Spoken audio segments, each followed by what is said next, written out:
Et donc, on passe à la présentation suivante de Dr Hamami sur les fièvres prolongées chez l'enfant, profil épidémiologique et étiologique à propos de 119 cas de l'équipe du CHU de Oujda. Honorable assistance, j'ai l'honneur de vous présenter le fruit de notre travail qui porte sur les fièvres prolongées chez l'enfant à propos de 119 cas en adoptant le plan suivant. Une introduction, objectif, résultat, discussion avant de conclure.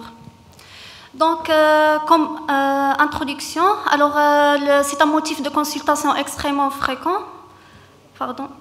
Un motif de consultation extrêmement fréquent. Selon l'Agence française de sécurité sanitaire des produits de santé, la fièvre est définie par une élévation de la température centrale au-dessus de 38, en l'absence d'activité physique intense, chez un enfant normalement couvert dans une température ambiante. Elle est dite prolongée lorsqu'elle dure plus de 5 jours chez un nourrisson et une semaine chez l'enfant plus grand. En pédiatrie, la fièvre à long terme est une situation difficile et souvent constitue un problème étiologique nécessitant une enquête diagnostique méthodique et rigoureuse. Donc, l'objectif de notre travail était de préciser le profil épidémiologique et étiologique des fièvres prolongées de l'enfant, évaluer la pertinence des examens cliniques et des investigations paracliniques dans cette recherche étiologique. Donc, il s'agit d'une étude rétrospective sur 119 cas, étalée sur 43 mois, menée du 1er janvier 2015 au 31 juillet 2018 au service de pédiatrie CHU Mohamed VI Oujda. On a inclus tous les enfants ayant présenté une fièvre prolongée, fièvre supérieure à 5 jours chez les nourrissons et supérieure à 7 jours chez grand enfant. Donc, durant la période d'étude, 4369 enfants ont été hospitalisés dans le service, parmi lesquels 119 cas avaient une fièvre prolongée, soit une incidence hospitalière de 2,8%. Durant la période d'étude, donc nous avons colligé 119 malades âgés de 2 mois à 192 mois, avec une moyenne d'âge de 49 mois. Donc, on a constaté que 79% des patients étaient âgés de moins de 6 ans. Donc, nous avons noté une prédominance masculine avec 53% des garçons. Le sexe ratio était 1,1.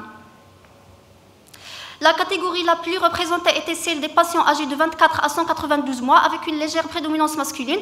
La prédominance féminine était présente dans la catégorie des nourrissons. Le délai de consultation moyen dans notre étude était de 18 jours. Le motif d'hospitalisation était pour 9 enfants, soit 7% des cas une fièvre prolongée isolée. Des signes variés associés à la fièvre étaient notés chez 110 patients. Donc, le motif d'hospitalisation était pour 9 enfants, 7% une fièvre isolée. Des signes variés associés à la fièvre étaient notés. Le résultat nous a permis de conclure que sur les 119 cas traités, 9 enfants avaient un examen physique strictement normal à l'admission. D'autre part, 34% des enfants avaient développé au cours de l'évolution un syndrome tumoral. L'atteinte cutanée et rhumatologique sont représentées par une éruption cutanée chez 25 cas, une arthralgie chez 17 cas, myalgie chez 1 cas. Le syndrome anémique était présent chez 19 cas, avec souffle cardiaque noté chez 2 enfants. Donc, pour l'examen de première intention, dans notre série, la NFS a été réalisée chez tous nos patients hospitalisés. L'anémie a été observée chez 37 cas, soit 32% des cas. 61% présentaient un taux de globules blancs supérieur à 10 000. Seulement 10% avec un taux de moins de 4 000. 38% des cas présentaient une thrombopénie. La CRP a été réalisée chez tous les patients avec une moyenne estimée à 109. 81% des patients ayant une CRP supérieure à 20, CRP négatif dans 10 cas, dans 10% des cas.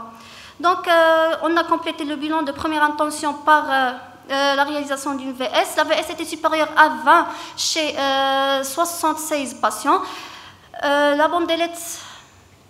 Les bandelettes urinaires étaient positives chez 30% des patients. Le CBU était réalisé chez 80 cas, revenant positif chez 12 cas. L'hémoculture a été réalisée chez 30. L'hémoculture a été réalisée chez 30 patients. Elle était positive dans 8 cas, avec 3 cas de brucellose, 3 cas d'endocardite infectieuse, 1 cas de fièvre typhoïde et 1 cas d'ostéomyélite aiguë. L'intradermoréaction a été réalisée chez 21 patients, revenant positifs dans 7 cas. La radiothorax était réalisée chez tous les cas, revenant anormal chez 21 cas. L'échographie abdominopelvienne était réalisée chez 70 cas, revenant anormal chez 62 cas. On a noté une splénomégalie chez 52 cas, un abcès hépatique chez 3 cas. Le TT a été réalisé, était anormal chez 20 cas. Donc, comme bilan de deuxième intention, on a réalisé la ponction lombaire. Pour la ponction lombaire, a été réalisée chez 50 cas, négatif chez tous les cas. Les sérologies ont été réalisées chez 30 enfants, revenant positifs chez 9 cas, avec 5 cas de leishmaniose, 2 cas de mononucléose infectieuse et 1 cas de rickettsiose. Le bilan immunologique de base a été réalisé chez 9 cas, positifs chez 1 cas de lupus. Un scanner a été réalisé chez 47 cas, objectivant des anomalies chez 26 cas, adénopathie abdominale chez 10 cas, un abcès hépatique chez 3 cas, avec 1 cas d'abcès sur duplication digestive. Le myélogramme a été réalisé chez 43 patients, objectivant dose. Prière d'abréger, vous avez dépassé le temps. Merci.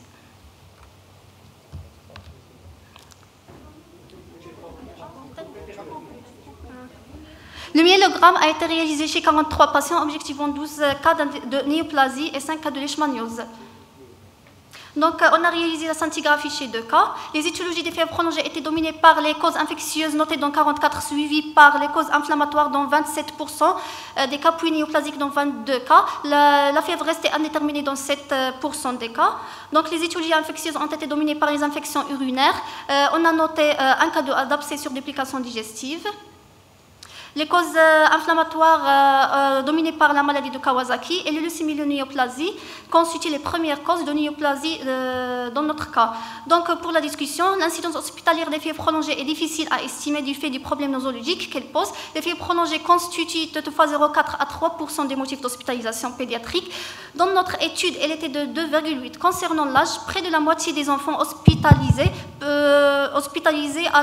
pour exploration des fièvres prolongées sont âgés de moins de 6 ans.